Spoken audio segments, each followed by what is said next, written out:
ఈ సినిమా ఎందుకు చూడాలి అనుకునే వాళ్ళకి ఏం చెప్తారు? ఆల్మోస్ట్ సార్ ఎందుకు చూడాలి అని నేను చెప్పడం కంటే నేను ఆల్రెడీ మాటల ద్వారా కంటే 22 మినిట్స్ కంటెంట్ మూవీది ఆల్రెడీ ఎయిర్ అవుట్ అయిపోయింది. వివిధ ఛానల్స్లో యూట్యూబ్లో ఉంది. ఇది మూవీలో ఉన్న కంటెంటే.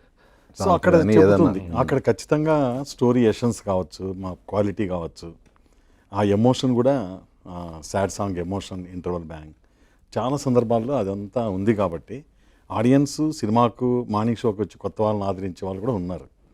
సో కంటెంట్ నచ్చితే వస్తారు. నేనేమనుకుంటున్నానంటే మాకు కొంచెం ప్రిఫరెన్స్ ఇవ్వమని, కొత్తగా కష్టపడి వస్తున్న ఆ యంగ్ ఇద్దరికి, తెలుగు అమ్మాయి, ఆ అబ్బాయి ఇక్కడ జహీరాబాద్, ఆ అమ్మాయి ఈస్ట్ గోదావరి అనుకుంటా, ఆంధ్ర తెలంగాణ కలిపారు. రాయలసీమ సబ్జెక్ట్కి ఆంధ్ర తెలంగాణ కలిపాను. సో ఇండస్ట్రీకి మా మీద కొంచెం దయ ఉంచి ప్రేమతో ప్రేక్షకులందరూ మార్నింగ్ షోకి వచ్చి వాళ్ళకి ఏమనిపిస్తే ఆ ఒపీనియన్ చెప్తే చాలు.